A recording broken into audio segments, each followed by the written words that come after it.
মালিককে টাইম দেওয়ার সময় আমার হাতে নাই। একদিন তো আফসোস কর ভাই, কি করলাম, ইয়া লাইতানি কদ্দামতু লিহায়াতি, ইয়া লাইতানি কদ্দামতু, হায় জীবনের জন্য যদি কিছু বাটাইতাম। এই দেখ আমার দিকে তাকা, আমি তো এখন আফসোস করি, আরে যৌবনের 32টা বছর শেষ করলাম, আরে কি করলাম। প্রতিদিন যদি একবার করে সুবহানাল্লাহ পড়তাম তো আমল নামায় কতগুলো সুবহানাল্লাহ জমা হইতো। আরে 2 রাকাত করে নফল নামাজ যদি পড়তাম তো আমল নামায় কতগুলো নফল নামাজ জমা হইতো। কি করলাম, কই কই ঘুরে ঘুরে টাইম শেষ করলাম। এখন তো আফসোস লাগে যখন আয়নায় দেখি দাড়ি ভাইকা সাদা হয়ে গেছে।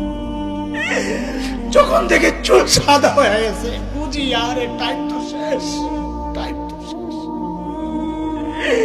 ডাক তো এসে পড়বে যে কোনো মুহূর্তে। আই কি করলাম, আরে ভাই আমার মালিককে টাইম দাও, মালিককে টাইম দাও, ফালতু সময় খাইও না, নষ্ট করো না।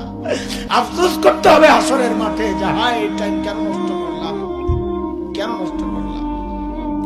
আখিরাতের পুঁজি বানাও, আখিরাতের পুঁজি বানাও। পুঁজি তো বানাইছি কিন্তু ওই ঘাটতির মধ্যে ওই আমল নামায় শুধু গুনার গুনাহ, গুনাহ। পুঁজি এমন পুঁজি বানাইছি যে পুঁজি আমার জাহান্নামে নিয়ে যাবে।